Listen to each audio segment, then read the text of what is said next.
Bismillah, Assalamualaikum warahmatullahi wabarakatuh. Salam sejahtera untuk kita semua. Adik-adikku sekalian, saya Andi Sudimas Sulaiman, Gubernur Sulawesi Selatan, mengucapkan selamat datang dalam program Smart School Dinas Pendidikan Provinsi Sulawesi Selatan. Hari ini adik-adik sekalian akan mengikuti pembelajaran hybrid dalam program Smart School. Aplikasi Smart School adalah sebuah pendekatan dengan tetap mengedepankan sebuah pendidikan dengan digital approaching, untuk kemudian mengedepankan kualitas dan mutu pendidikan yang diterima siswa secara seragam di seluruh wilayah Sulawesi Selatan, termasuk di pelosok-pelosok. Program ini bukan hanya memberikan kepada adik-adik sekalian pengalaman belajar yang baru, namun juga memberikan fasilitas kebutuhan dengan fitur bermanfaat seperti rekaman video pembelajaran yang dapat diulang, trik-trik penyelesaian soal, ujian-ujian, serta sarana konsultasi pembelajaran dari guru-guru terbaik di Sulawesi Selatan.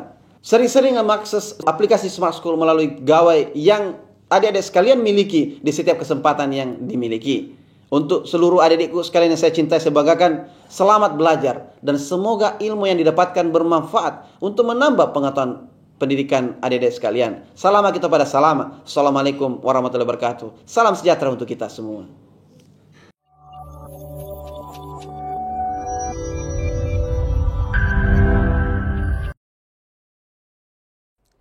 Bismillahirrahmanirrahim. Assalamualaikum warahmatullahi wabarakatuh. Dan selamat pagi Ananda hebat semua dan Bapak Ibu guru pendamping yang ada di sekolah. Bagaimana kabarnya semua?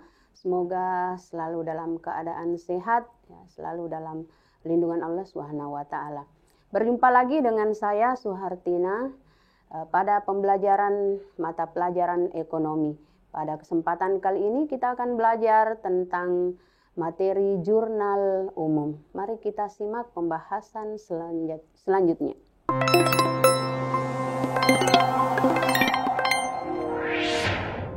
Jurnal umum. Ya, jurnal umum adalah salah satu tahapan pencatatan pada siklus akuntansi perusahaan jasa.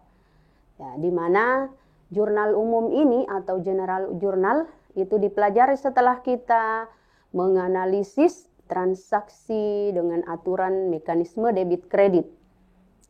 Oke. Pada kesempatan kali ini ada beberapa tujuan pembelajaran yang akan kita bahas. Yang pertama, menjelaskan pengertian jurnal umum. Ya, kemudian mengidentifikasi fungsi jurnal umum. Dan yang ketiga, mencatat transaksi ke dalam jurnal umum. Jadi diharapkan setelah kita belajar, Ananda semua sudah bisa menjelaskan apa itu jurnal umum, kemudian apa saja fungsi-fungsinya, dan bagaimana mencatat transaksi ke dalam jurnal umum. Oke. Pengertian jurnal umum. Jurnal itu berasal dari bahasa Prancis yang biasa dikenal dengan istilah jour. Ya, istilah jour. Nah, jour itu artinya hari, ya, sehingga dikatakan jurnal ini adalah catatan harian, ya, catatan harian. Nah, apa sih itu jurnal umum? Jurnal umum adalah formulir, jadi sebuah formulir tempat mencatat seluruh transaksi perusahaan yang dilakukan secara kronologis, ya, atau berurutan, dengan menunjukkan rekening yang didebit dan dikredit beserta jumlahnya masing-masing. Ya. Jadi di dalam jurnal umum itu nanti akan nampak akun yang nilainya berada di debit dan akun yang nilainya berada di kredit. Nah, ada 5 fungsi dari jurnal umum.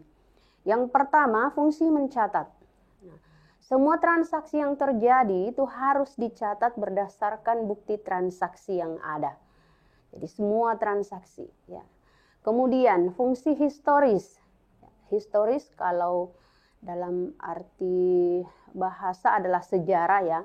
Nah, kita tahu bahwa sejarah itu adalah dia sifatnya berurutan, ya. Jadi dari yang terdahulu sampai saat ini.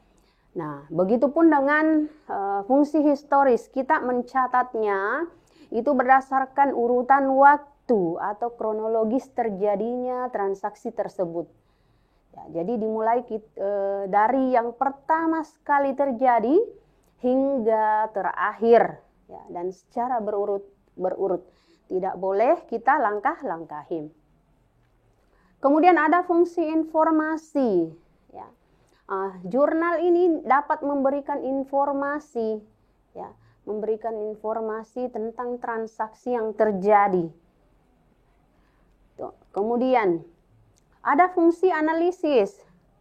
Transaksi yang terjadi itu dicatat berdasarkan hasil analisis dari bukti-bukti transaksi, ya, sehingga jelas letaknya debitkah atau kredit. Jadi di materi sebelum jurnal umum itu kan ada aturan debit kredit, ya, ada menganalisis transaksi berdasarkan aturan debit kreditnya.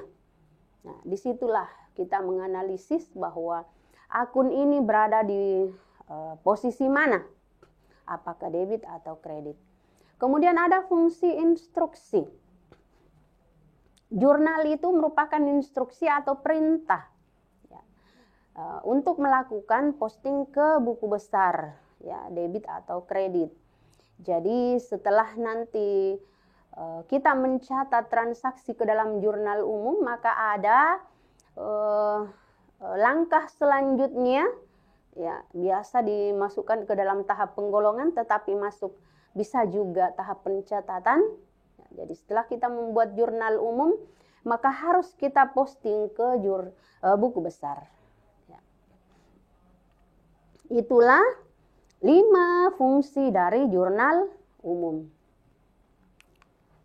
Kemudian sebelum kita membuat jurnal umum, maka perlu dianalisis transaksi tersebut dengan aturan debit kreditnya. Ini sudah dibahas di materi mekanisme debit kredit.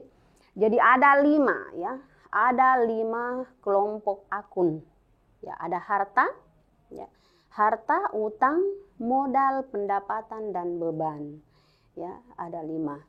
Ya, harta, utang, modal, pendapatan, dan beban itu jangan bertukar, ya, supaya lebih memudahkan, ya, supaya lebih memudahkan kita pahami, jangan sampai bertukar. Kita menggunakan tangan ini, ya, harta, utang, modal, pendapatan, dan beban. Aturan debit kreditnya, kalau harta itu bertambahnya di debit, berkurangnya di kredit, dan dia saldo normalnya debit. Ya, kapan dia bertambahnya debit, maka otomatis normalnya juga di debit. Nah, kita bisa lihat dengan ilustrasi menggunakan tangan.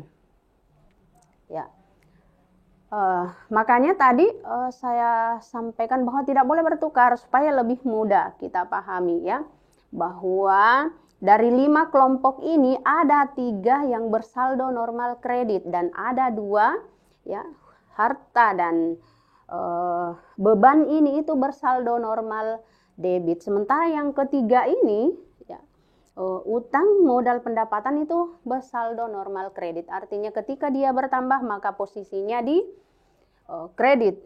Nah, kenapa seperti ini, yang gambar yang melipat jarinya ini dianggap bahwa ketika harta dan beban itu berkurang maka dia juga posisinya di kredit.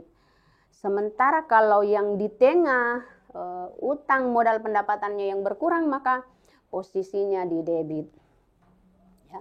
Jadi dasarnya di sini, ketika kita mau melakukan pencatatan ke dalam jurnal umum, maka yang harus kita pahami dulu adalah letaknya, saldo normalnya di mana, ditambah dengan nama-nama akun dari masing-masing kelompok akun.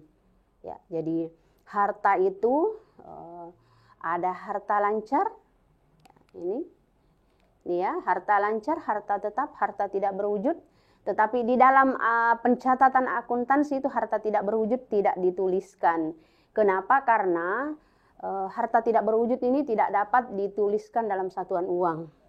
Ya, tidak bisa dituliskan dalam satuan uang. Artinya nilainya itu sangat besar tetapi tidak bisa ditulis dalam angka. Misalnya hak paten, ya, hak cipta, dan sebagainya. Kemudian utang ada 2 kelompok, utang lancar, utang jangka panjang. Kemudian modal, pendapatan itu ada pendapatan usaha, pendapatan di luar usaha. Sementara beban, ada beban usaha dan beban di luar usaha. Dan masing-masing itu ada lagi spesifikasi nama-nama akunnya. Seperti harta lancar ada kas, piutang, perlengkapan, dan sebagainya. Ya, jadi dasarnya di situ. Ananda hebat semuanya.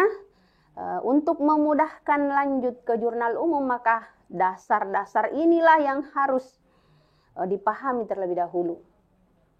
Ya, itu sebenarnya sangat mudah karena nama-nama akun itu dia menyebutkan dirinya sendiri. Seperti kas. Kas itu kalau misalnya terjadi penambahan uang, ya, jadi dia bercerita tentang uang. Kalau piutang ada pendapatan yang belum kita terima, berarti itu piutang, begitu seterusnya. Oke. Nah, sekarang bagaimana bentuk dari jurnal umum itu sendiri? Nah, ini hampir sama dengan kolom yang digunakan pada analisis debit kredit. Ada kolom tanggal, ya, ada kolom tanggalnya, ada akun atau keterangan, kemudian referensi debit dan kredit. Bagaimana mengisinya? Sama saja ketika kita menganalisis debit kredit. Kolom tanggal, ya, kolom tanggal itu diisi tanggal berapa kejadiannya, ya, tanggal berapa kejadiannya. Jadi bisa kita di kolom di awal, ya, di sini bisa kita tuliskan tahun dan bulannya, ya. Untuk memudahkan supaya satu kali saja kita menulis tahun dan bulan, ya cukup satu kali saja paling di atas. Jika bulan dan tahunnya sama, maka cukup tanggal yang dibuat di kolom keduanya, ya, yang di sini. Oke. Kemudian akun dan atau keterangan. Ya, boleh kita buatkan keterangan atau hanya nama akunnya saja. Tapi tidak bisa keterangannya saja tanpa ada nama akun, ya. Bukan jurnal namanya. Akun apa yang dipengaruhi dari transaksi itu? Ya. Akun apa yang dipengaruhi. Kemudian di sini adalah kolom referensi. Kolom referensinya itu nanti diisi setelah kita posting jurnal ini ke buku besar. Nanti setelah kita posting. Jadi untuk sementara ketika kita baru menyusun jurnal umum, maka kolom referensi dikosongkan untuk sementara, ya. Untuk apa itu referensi? Itu nanti untuk memudahkan kita mengetahui bahwa ternyata akun ini sudah diposting ke buku besar. Oke. Selanjutnya ada kolom debit. Ini kolom debit diisi angkanya, berapa nominalnya? Ya, berapa nominal dari transaksi itu? Ya, kalau dia debit maka letakkan di kolom debit, dan kalau dia kredit maka letakkan angkanya di kolom kredit. Seperti itu. Oke? Paham ya? Nah, sekarang kita coba menganalisis beberapa transaksi ke jurnal umum. Ya. Contoh soal pertama. Pada tanggal 3 Januari 2022, Miss Akisa mendirikan salon beauty. Kemudian modal awalnya dia menyetor uang tunai sebesar 150 juta. Peralatan salon seharga 65 juta. Nah, di sini ada dua yang dia setorkan. Ada uang tunai. Uang tunai berarti menggunakan akun kas. Kemudian peralatan salon itu peralatan akunnya itu peralatan itu sendiri. Kenapa? Di sini kita letakkan di kasnya, kita letakkan di debit. Kenapa di debit? Karena uangnya masuk ke perusahaan, berarti kasnya perusahaan bertambah. Posisinya di debit, kemudian peralatannya juga bertambah, posisi di debit. Apa yang dikredit? Adalah modal. Karena modalnya bertambah, maka modalnya diletakkan di kredit. Ya. Jadi seharusnya di sini ada garis datar, ya. Jadi semua yang tidak, semua yang tidak ada isinya itu kita isikan kredit. Garis datar, ya. Ini supaya jangan ada yang diisi nanti. Seperti itu. Jadi kasnya dan peralatannya di debit karena dia bertambah, sementara modalnya di kredit karena dia juga bertambah. Soal selanjutnya.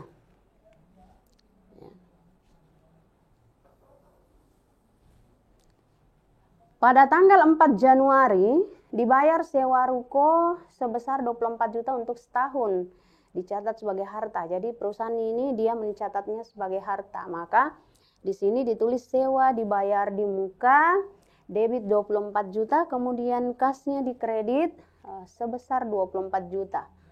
Kenapa kasnya dikredit? Karena dia berkurang. Ya. Kasnya ini berkurang, kemudian sewa dibayar di mukanya bertambah. Untuk sewa ruko ini harusnya turun ya, dibawa di sini menjadi keterangan. Tuh. Kemudian soal yang ketiga. Pada tanggal 8 Januari dibeli perlengkapan sebesar 1.800.000 secara tunai. Kita membeli perlengkapan, berarti perlengkapan perusahaan bertambah. Ya, bertambah perlengkapannya, maka dia posisinya di debit dan kasnya berkurang, posisinya di kredit karena berkurang karena kita membayarkan ya, mengeluarkan uang. Nah, keterangannya ini perlengkapan kantor. Boleh juga keterangan ini tidak dituliskan, boleh. Ya, ini hanya untuk melihat kenapa kasnya berkurang, kenapa ada perlengkapan. Oh, ternyata ada transaksi perlengkapan kantor. Selanjutnya, tanggal 9 ya, dibeli peralatan secara kredit. Nah, di sini jadi selalu tanggalnya. Kemudian peralatan karena kita beli berarti peralatannya bertambah dan peralatan termasuk kelompok harta dan kalau bertambah dia di debit. Maka kita letakkan di kolom debit. Sementara yang dikredit adalah utang usaha karena kita belum bayar dan bertambahlah utang kita. Selanjutnya, pada tanggal 12 Januari telah diselesaikan rias pengantin. Namun uangnya belum diterima sebesar 3 juta. Jadi kita sudah merias pengantin tetapi uangnya belum kita terima. Maka itu menjadi piutang. Ya. Sehingga di sini piutangnya kita debit 3 juta karena piutangnya bertambah. Dan pendapatannya, ya, pendapatan jasa dikredit karena pendapatan jasanya bertambah. Selanjutnya, pada tanggal 19 dibayar biaya telepon, air, dan listrik sebesar 1.200.000. Jadi ketika kita membayar biaya-biaya, maka beban yang ada di perusahaan itu bertambah.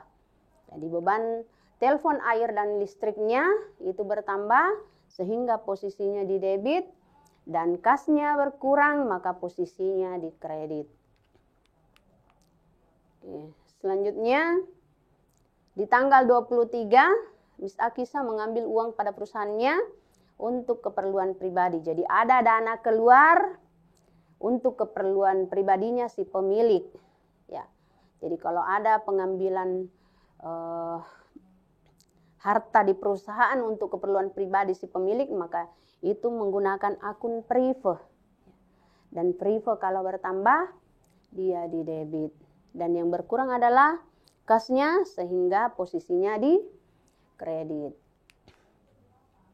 Nah, inilah formulirnya. Artinya kalau semua transaksi tadi kita satukan, ya, karena ketika kita menulis itu kan tidak mungkin dibuatkan setiap transaksi satu kolom. Jadi seperti inilah bentuknya. Jadi Ananda semua ketika diberikan mungkin soal praktik sama gurunya, biasanya per bulan ya, biasanya transaksinya per bulan, maka dibuatlah seperti ini.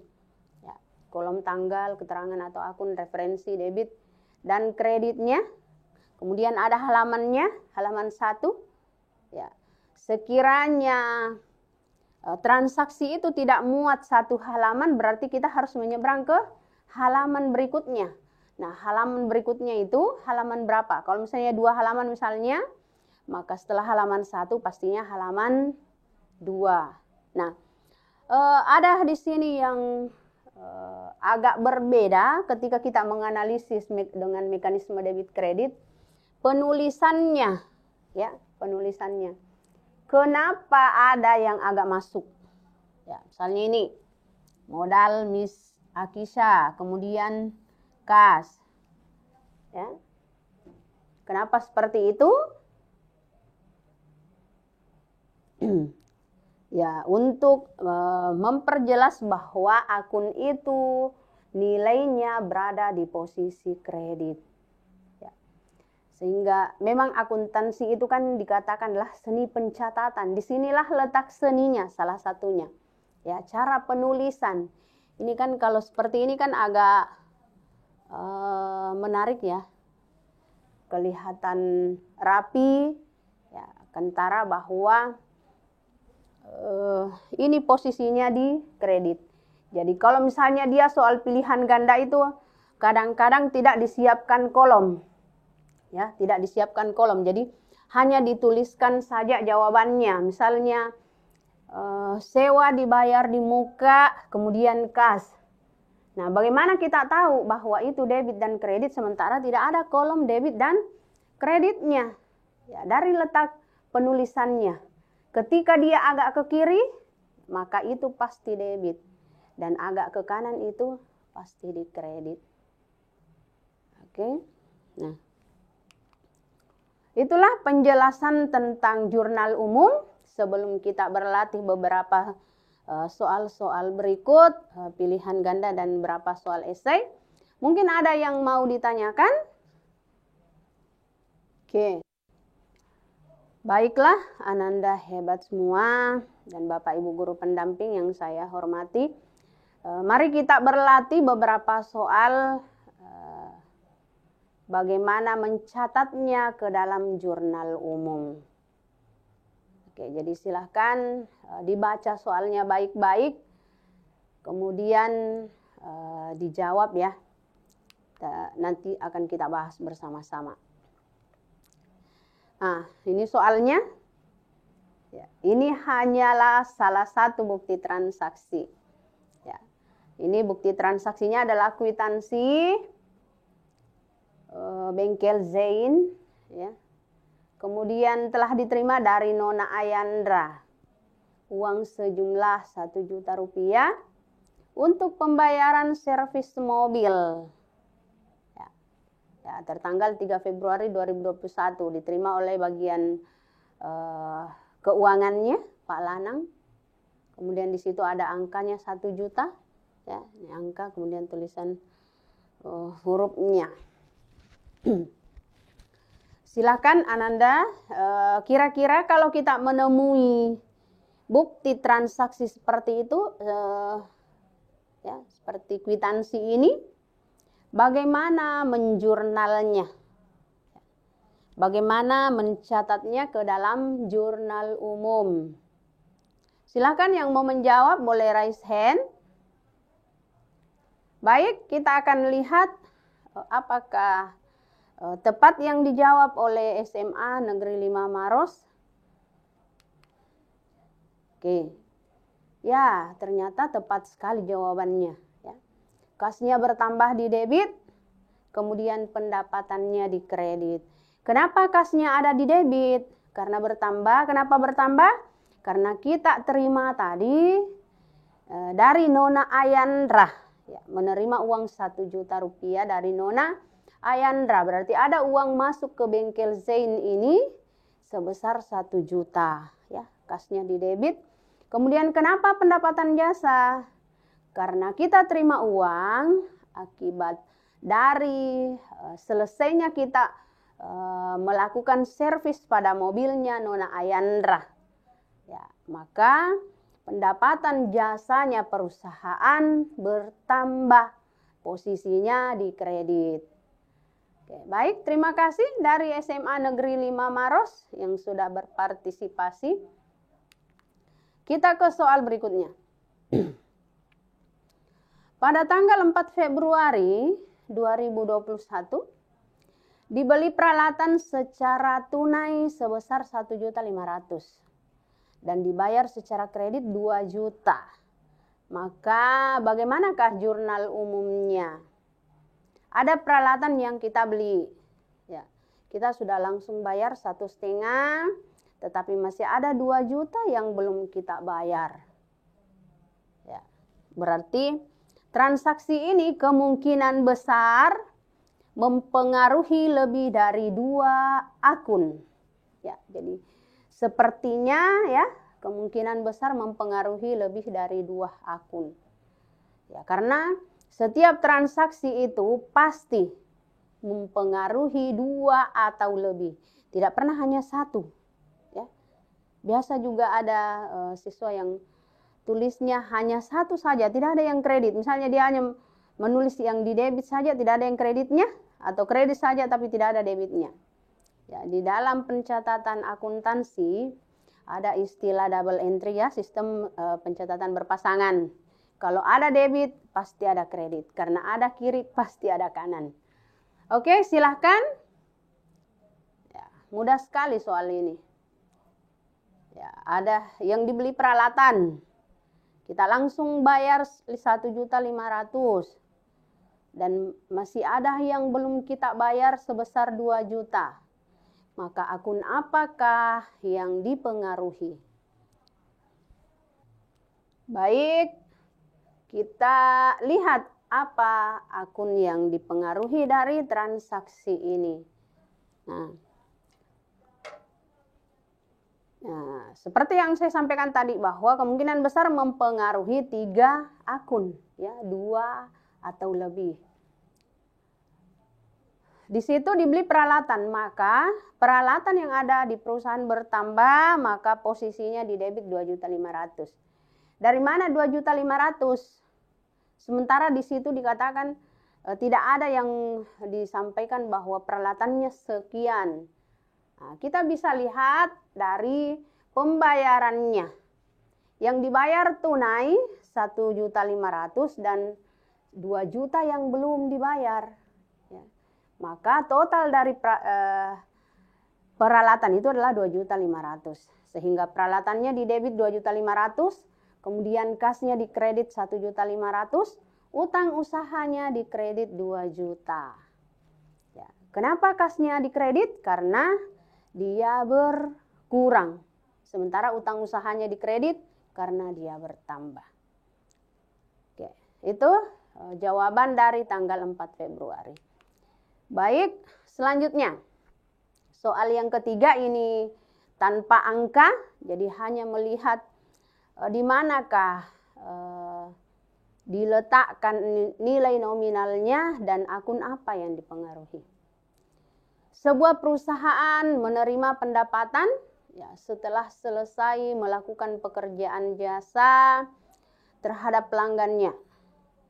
Nah, pencatatan tersebut di dalam jurnal umum yang benar bagaimana? Apakah kasnya dikredit? Atau pendapatannya yang dikredit, atau pendapatan di debit,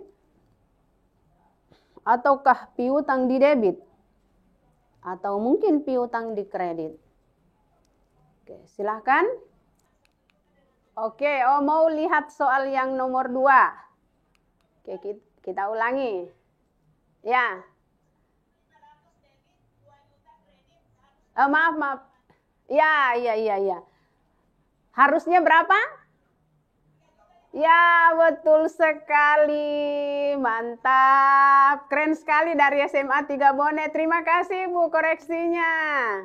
Luar biasa. Iya ya, harusnya 3.500.000. Karena 1.500.000 ditambah 2 juta, itu 3.500.000. Dari tadi sebenarnya saya tunggu-tunggu ini. Ternyata SMA 3 Bone yang sangat jeli melihat jumlahnya itu bukan 2.500.000. Oke, terima kasih SMA 3 Bone. Tetap semangat Anda semua.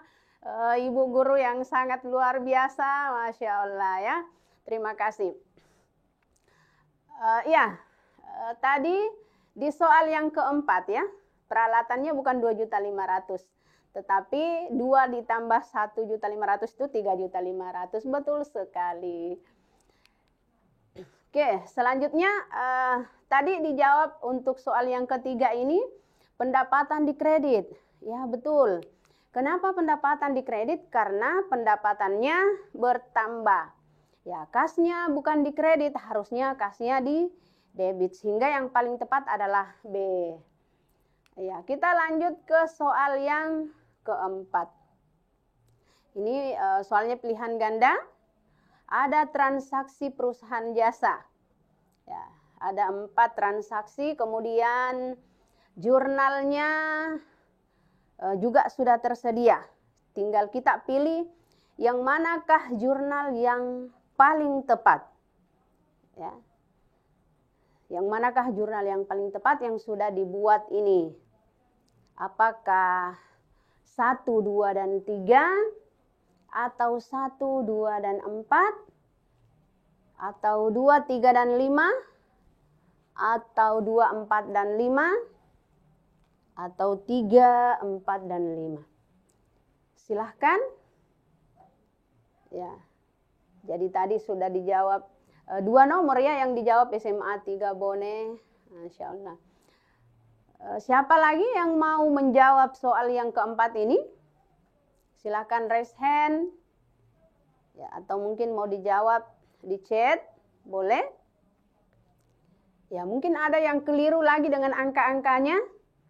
Ya. Ya, memang akuntansi itu butuh harus jeli ya melihat angka. Jangan sampai tidak tepat tambah kurangnya sangat fatal. Ya, beruntunglah kita ada dari SMA 3 Bone tadi yang sangat jeli. Ya, luar biasa. Silakan Anda hebat semuanya. Ada yang mau menjawab? Ya, ini tinggal dipilih yang manakah yang paling tepat pencatatan yang sudah dibuat ini. Apakah pencatatan tanggal 5 untuk nomor 1 itu benar? Ataukah nomor 2 yang benar? Ataukah nomor 3 yang benar? Dan seterusnya. Silahkan. Ya, jadi tanggal 5 Juli ya, 2020 dibeli peralatan kantor sebesar 2 juta secara tunai. Nah, di pencatatan tanggal di nomor 1. Oke, ada yang menjawab dari SMA 5 Maros, jawabnya B. 1, 2, dan 4. Oke, kita lihat. Ya, apakah betul 1, 2, dan 4? Tanggal 5 Juli. Ini nomor 1. Tanggal 5 Juli, dia catat peralatannya debit, kemudian kasnya kredit. Kenapa peralatan di debit? Ya, karena peralatannya bertambah dan kasnya yang berkurang. Berarti untuk nomor 1 ini, itu catatannya benar. Oke. Biasanya kalau soal pilihan ganda, ya, untuk praktisnya cepatnya itu kita lihat yang poin yang tidak ada di situ berarti salah. Ya, kita lihat yang ada satunya benar, berarti antara A dan B.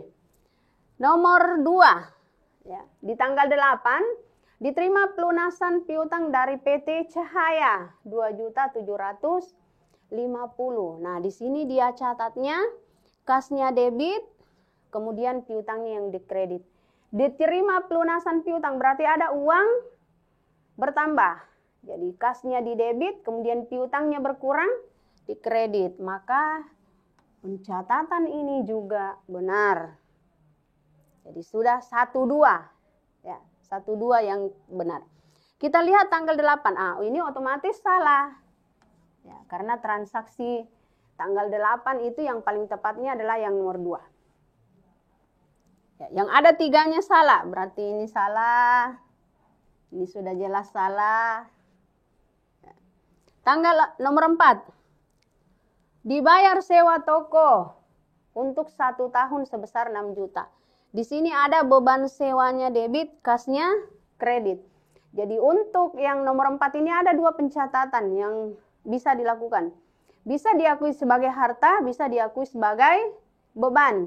Ya, tetapi karena tidak ada penjelasan bahwa itu diakui sebagai harta atau beban, maka ini bisa saja benar. Ya. Kemudian nomor 5. Telah diselesaikan pengecatan mobil atas nama Chandra 5.500.000 tetapi belum bayar. Berarti kita belum menerima kas. Di sini dia catat pendapatannya di debit, piutangnya kredit. Ya, harusnya dibalik ya, yang tepatnya itu piutangnya di debit, pendapatannya yang di kredit. Oke, berarti ini juga salah. Maka yang paling tepat adalah ya seperti yang disampaikan tadi, SMA 5 Maros ya. Oke, tepat sekali jawabannya adalah 1, 2, dan 4. Oke, terima kasih. Dari SMA 5 Maros, selanjutnya ini soal terakhir tanpa angka. Jadi tadi kita sudah bahas tadi 5 fungsi jurnal ya. Ada fungsi mencatat, fungsi historis, fungsi informasi, kemudian fungsi analisis dan fungsi instruksi. Oke. Nah, yang ditanyakan di sini fungsi historis. Ya. Apa itu fungsi historis? Apakah mencatat menurut tanggal terjadinya transaksi, ataukah sebagai jembatan untuk membuat neraca, atau sebagai penyeimbang antara debit dan kreditnya, ataukah mencatat semua transaksi untuk mencari laba rugi, dan yang terakhir mencatat semua kegiatan perusahaan. Ya, yang manakah yang paling tepat? Oke, ada dari SMA 5 Maros menjawab A. Ya. Baik. Mungkin yang lainnya sementara menulis mungkin ya. Oke, kita lihat apakah jawabannya tepat. Iya, tepat sekali. Jadi fungsi historis itu adalah mencatat menurut urutan tanggal ya, secara kronologis. Ya. Sementara kalau fungsi mencatat, dia mencatat semua transaksi-transaksi, kemudian ada informasi. Jurnal itu memberikan informasi, kemudian analisis, kita harus menganalisis letak debit dan kreditnya, dan fungsi instruksi memerintahkan kita untuk memposting jurnal yang sudah dibuat ke buku besar. Oke. Baik, itulah beberapa soal yang bisa kita bahas dan penjelasan tentang jurnal umum untuk pertemuan kali ini. Terima kasih yang sudah berpartisipasi ya. Terima kasih ya, khususnya dari SMA Bone tadi ya, SMA 3 Bone, kemudian ada SMA 5 Maros, yang ada juga dari Luwu Timur, Jene Ponto, ada dari Wajo dan sebagainya. Mohon maaf yang tidak bisa saya sebutkan satu-satu. Terima kasih, Ananda hebat semuanya, tetap semangat untuk selalu belajar. Mohon maaf dengan segala kekurangan. Sekian dari saya, wabillahi taufiq wal hidayah. Assalamualaikum warahmatullahi wabarakatuh.